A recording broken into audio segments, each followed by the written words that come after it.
The brand new update came with a lot of stuff that wasn't really mentioned in the patch notes, and also a brand new hunt across every map that's going to send people mad, and a brand new heirloom animation which may show us the next heirloom recolor. But starting off, the most important thing that I need everybody to know: when you equip the Nessie companion materia, it gives you a soldier Nessie friend. What a lot of people don't know is, if you go up to this Nessie, you can actually pet it, and when it gets pet, it will get healed, and also it will bring up a cool little love heart, a nice little Easter egg. Although something that I don't think is an Easter egg, but is still pretty interesting to look at, is the fact that every single Seer epic skin in the game is completely broken right now. I'm not joking. If you check his epics, most of them aren't looking like they're meant to, and they're flashing instead, although this does look really good in game. For reference, this is what this skin is meant to look like, but instead it does this. Honestly, I prefer it. It's way better than the original animation, but it looks really good in the dark. On top of that, there's actually two different events running right now. To most of us, this event is one where you basically gamble packs to get a completely random item, which sucks a lot. But if you live in Belgium or any country that's banned loot boxes, you can actually straight up buy the skins, but at a much higher cost, because it costs over $500 to buy out this event as somebody from Belgium.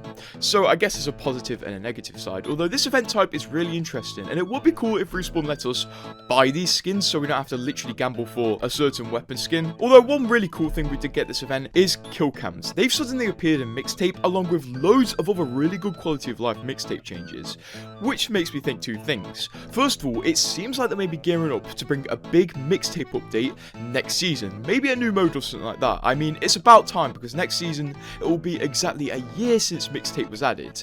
And on top of that, I feel like they are just testing out kill cams to maybe add them to the actual battle royale one day, because at the end of the day, kill cams are inherently glitchy, and they may accidentally accuse somebody of cheating, because the way kill cams work is they basically recreate how you died rather than recording how you died. So there is an absolutely huge potential to have the kill cam glitch and make it look like the person who killed you is doing something hacky. One of the coolest things this season that nobody has actually completed, so you could be a world's first to complete this, is there's 3 brand new hunts available. Basically, if you've gone across any map in the game, you may have seen these yellow little guys. These were newly added with this event, and they're only going to exist during this event, it seems. But there's one thing: there's 70 on Storm Point, 70 on World's Edge, and 69 on Kings Canyon. And a Respawn developer has actually challenged us to find all of them in 21 days before the event ends. Obviously, nobody has done this to my knowledge yet, but if you do, you'll probably get like a retweet from an Apex developer, plus you'll be that guy who found all those creepy dolls. I mean, look at these guys, they're actually really creepy, like looking at me through that window. What are you looking at, bro? Go away. On top of that, a lot of people have been mentioning this in my comments. Octane actually got a brand new heirloom animation.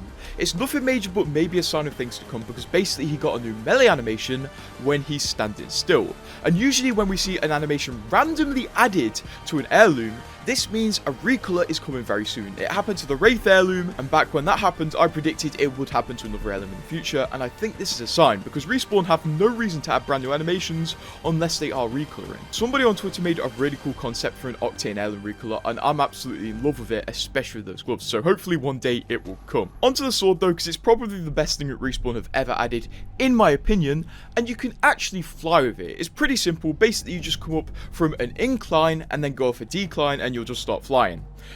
That's literally about it. It just breaks the game for some reason. A lot of us have got used to the sword right now, but if you don't know how to fight it, basically if somebody's running at you with a sword, you have 2 viable options: run the opposite way or shoot them. If you shoot them, they're forced to block and slow down so you can create a bit more room. And at the end of the day, providing they have no dashes, you can just run away most of the time and you'll be safe. An unfortunate thing that has been changed though, which makes me really sad, is that gravity cannons no longer have the launch glitch. Basically, before this update, if you stood at this exact spot on a gravity cannon, it would shoot you the opposite way, which is really helpful and really fun in some places as a movement tech.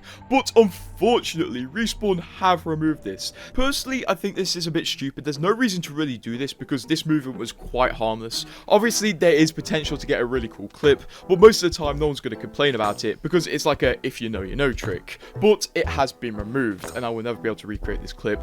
Rest in peace. Another interesting thing is that Respawn have been leaning more into movement in some directions, because in in the patch notes, Respawn said that they actually made Mantle Jumping easier at Watson's Pylon, which is absolutely huge. And honestly, Mantle Jumping is kind of a 1% trick now. Not many people can do it. I can't do it. I can't understand it. It looks like this. And it's nice that Respawn's leaning into it. I guess sitting down and learning these movement techniques does really pay off these days because Respawn's not going to remove it. But did you know that Apex is very big in Japan? Like, Japan is one of Apex's biggest customers, and Respawn actually put a really cool billboard up at one of the most famous places in Japan because of this. Because somebody spotted this billboard playing at Shibuya, Japan. And Shibuya is actually that place with that really crazy road crossing that every vlogger films when they go to Japan. So that is honestly really cool to see. And Respawn have done Times Square advertisements before, but obviously Shibuya probably has more people walking around that actually care about Apex. But one thing a lot of people do care about this event is who and who hasn't bought the Heirloom Sword. And one main way you can tell the difference between the two swords is that if somebody is wielding a sword with no glow or an orange glow, that is the actual weapon sword that you can pick up in game.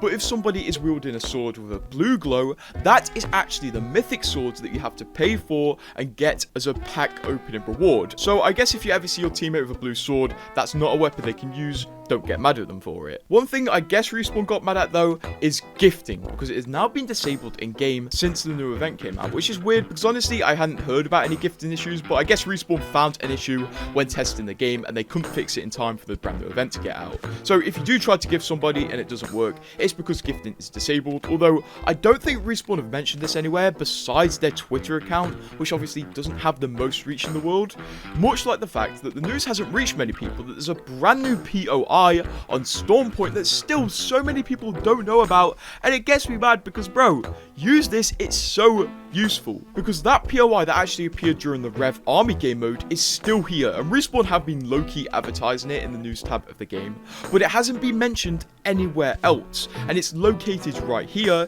and it acts as a perfect crossing between this mountain. So this could be a difference between you getting caught in between a team and you flanking that team. Still nobody's using it. Like the fact that nobody's using the holo sprays in this event, and I thought there was actually a really funny holo spray in this event, because you do know it's a gambling event. You can't get specific items you want, so that means getting the item you want is basically purely down to luck, which is why I laugh when I see this holo spray. It's almost like Respawn is self-aware in these events. And for the funniest thing about this event, well, Mirage is still a bit broken. There were a lot of patches to him, and some that actually made him worse, but honestly, I think if his decoys act more consistent in the game, it's better overall. But now, if you chuck down one of his decoys and spam dash, his decoy will run at 1 billion miles an hour. I mean, look at the little guy go. He's really trying to keep up with the dash. I guess this may be because Respawn didn't put dash animations in, but honestly, I don't really know. I just think it's funny, and at the end of the day, I think all Mirage mains are immune to getting mad at their abilities screwing them over because they're just that used to it now. I do think this event was really good, and it was just overshadowed by the really bad monetization. Not saying that it shouldn't be overshadowed, but this event would have been a really good event if it was just a normal collection event, you know. But I guess the money's got to be made, and they've got to sell the mythic death boxes. What are we doing? And also, only 20% of you guys are subscribed. So check if you're subscribed, and if you're not, subscribe. And how many packs did you buy out of this event?